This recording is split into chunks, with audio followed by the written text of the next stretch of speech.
Hey everyone, welcome to Wrestling Connection. I'm your host, Johnny D. the Redeemer, and today we're going to be finishing up the history of The Undertaker. But before we get to that, let's see the answer to last week's trivia challenge. Last week's question was, which superstar was originally slated to end The Undertaker's WrestleMania streak years earlier? The answer is Randy Orton. Alright, well there you go everyone, there's your answer. Now, let's get to this week's video, part 2 of the history of The Undertaker.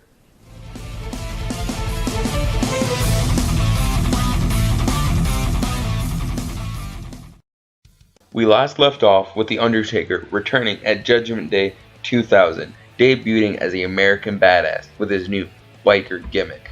He first focused on the McMahon-Helmsley faction. This led him to be involved in the Armageddon Hell in a Cell match for the WWF title. During this match, Undertaker would throw Rikishi off of the cell onto a truck below, but would not win the match. After this, Undertaker would form the Brothers of Destruction with Kane, and then would go to face Triple H at WrestleMania 17 for the first of 3 times. After WrestleMania, the Invasion storyline began. As a part of this storyline, it was revealed that The Undertaker's wife, Sarah, had a stalker. Diamond Dallas Page was revealed to be The Undertaker's wife's stalker. Undertaker and Kane would win the WCW Tag Team belts on SmackDown after beating Chuck Palumbo and Sean O'Haire. This would lead them to face Diamond Dallas Page and Kanyon in a cage match at SummerSlam to unify the WCW and WWF tag belts.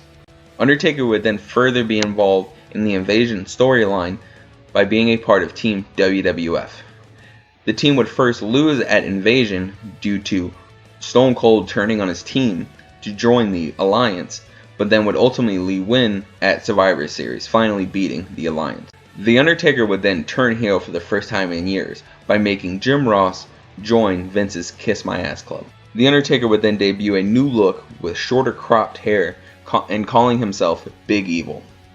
Undertaker would face Flair at WrestleMania 18, extending his streak to 10-0. Undertaker would then be the first person drafted to Raw by Ric Flair.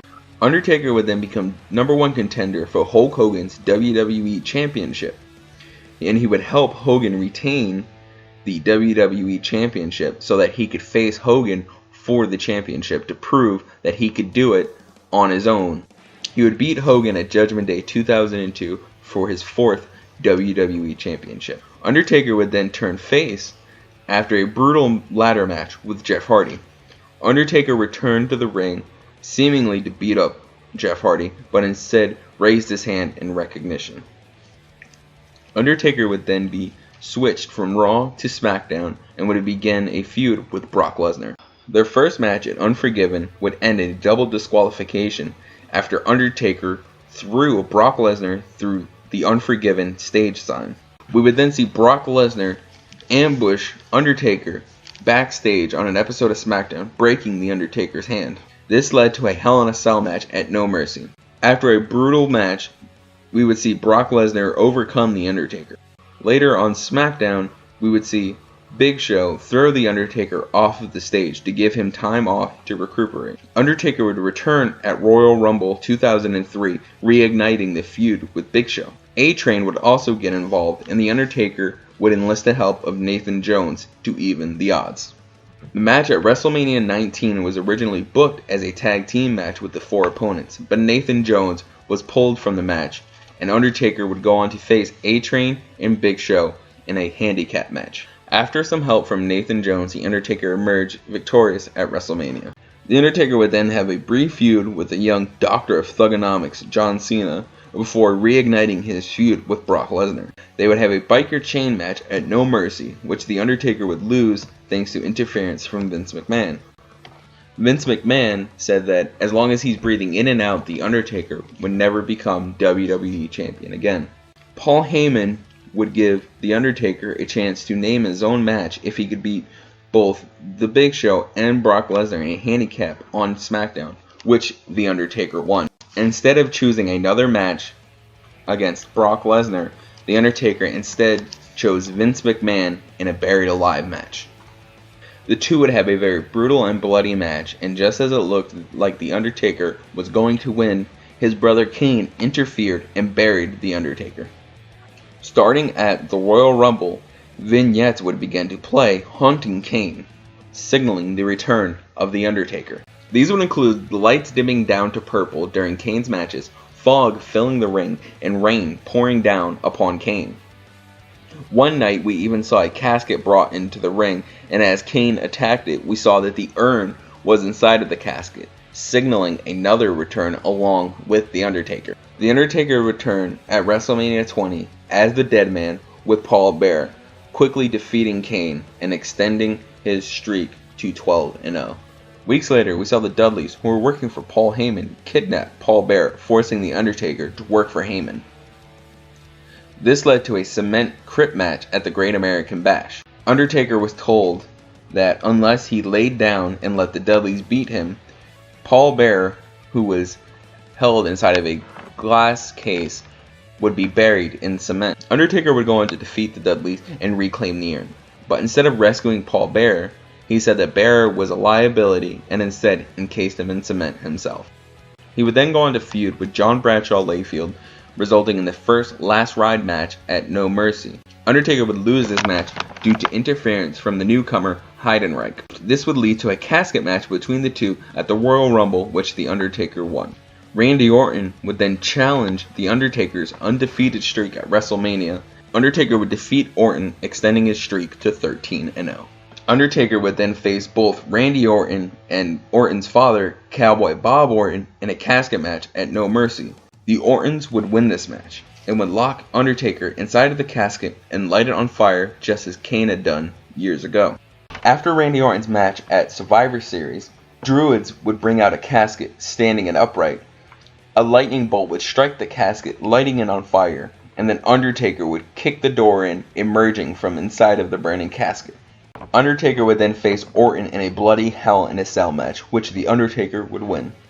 The Undertaker would then interrupt Kurt Angle's celebration after winning the World Heavyweight Championship at Royal Rumble, coming out on a horse-drawn chariot and causing lightning bolts to strike the ring that Kurt Angle was standing in, leaving it to crumble under Angle's feet. During a match on SmackDown between The Undertaker and Kurt Angle, Undertaker was attacked by Mark Henry. This led to a casket match at WrestleMania 22, which The Undertaker won. The Undertaker would then have brief feuds with the Great Khali, Big Show, and King Booker, before feuding with newcomer Mr. Kennedy. The two would have a last ride match at Armageddon, which The Undertaker won. The Undertaker would win his first Royal Rumble in 2007 and was given the choice of facing either World Heavyweight Champion Batista, ECW Champion Bobby Lashley, and WWE Champion John Cena. The Undertaker would choose Batista and would defeat him for the World Heavyweight Championship at WrestleMania 23. Months later, after a brutal cage match between The Undertaker and Batista, Mark Henry would attack The Undertaker, leading Edge to come out and cash in his Money in the Bank contract. This would lead to a match at WrestleMania 24 between Edge and The Undertaker, with The Undertaker winning. Undertaker and Edge would then feud over the next couple months over the World Heavyweight Championship. Undertaker would then have short feuds with Big Show and Vladimir Kozlov before facing Shawn Michaels at WrestleMania 25. This match is said to be one of the greatest in professional wrestling history, and I have to agree that it is definitely one of the best. The Undertaker would win, extending his streak onwards. Undertaker would then go on to feud with CM Punk, winning the World Heavyweight Championship from Punk. Undertaker would lose the belt at Elimination Chamber due to interference from Shawn Michaels. This led to the Streak vs. Career match at WrestleMania 26 between Shawn Michaels and The Undertaker, with The Undertaker winning, extending his streak, and ending Shawn Michaels' career. After this, The Undertaker was found in a vegetative state, and Kane went on the hunt to find the culprit. The Undertaker returned at SummerSlam, and it was revealed that Kane was The Undertaker's attacker. The two would face at Night of Champions, with The Undertaker losing to Kane. This prompted a return of Paul Bearer, aligning himself with The Undertaker. They would have another title match at Hell in a Cell. But during this match, Paul Bearer would turn on The Undertaker and align himself with Kane. Their final match would be a Buried Alive match at Bragging Rights. Undertaker would lose this match, once again being buried after the Nexus helped Kane bury The Undertaker. Taker would not be seen again until the February 21st edition of Raw, in which he came down to the ring only to be interrupted by Triple H. The two would have a stare down with no words being said, except the two would look at each other and then look at the sign for WrestleMania 27, signifying the two would have a match. Undertaker would go on to beat Triple H at WrestleMania 27, but was so badly beat up that he was unable to leave the arena on his own accord and had to be carried out on a stretcher. This would cause The Undertaker to challenge Triple H at the following year's WrestleMania, but Triple H refused. Shawn Michaels would get involved, and after some harsh words from The Undertaker, Triple H finally agreed, but only if the match was a Hell in a Cell. The two would have the Hell in a Cell match at WrestleMania 28 with Shawn Michaels as the special guest referee. Undertaker would go on to win the match, and the three would embrace as they left the ring, signifying the end of an era. The Undertaker would then be seen on Raw, honoring the recently deceased Paul Bearer, only to be interrupted by CM Punk. Punk would go on to steal the urn and would taunt The Undertaker by disrespecting the urn, and even having Paul Heyman come out dressed as Bearer, and CM Punk attacking The Undertaker from behind dressed as a druid, and dumping the ashes of the urn onto The Undertaker. This led to a match at WrestleMania 29 between the two, which The Undertaker won, extending his streak to 21-0. Undertaker would then reignite his long feud with Brock Lesnar the following year, leading to a match between the two at WrestleMania 30. It was here at this WrestleMania that Brock Lesnar was victorious and finally ended The Undertaker's undefeated streak at 21-1. The Undertaker would not be seen or heard from again until the following year, where Bray Wyatt began to cut promos on The Undertaker, challenging him to a match at WrestleMania 31. The Undertaker returned at WrestleMania 31, defeating Bray Wyatt. So what is next for The Undertaker? Many say that he should have a final match against Sting at WrestleMania 32, and then be inducted into the WWE Hall of Fame. I think this would be the perfect capstone to The Undertaker's long and illustrious career. There you go, everyone. That's the history of The Undertaker. I hope you enjoyed. But before you guys go, let's get to this week's Trivia Challenge.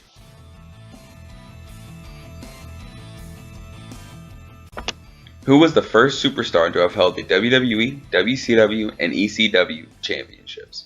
Alright, so leave your answers down in the comments below, or tweet to me at twitter.com/WrestleConnect, and I will feature your answers in next week's video. Leave comments down below of other history of videos you'd like to see me do, and other ideas you guys may have. Share with your friends, like, subscribe, and I will see you in next week's video. See you then.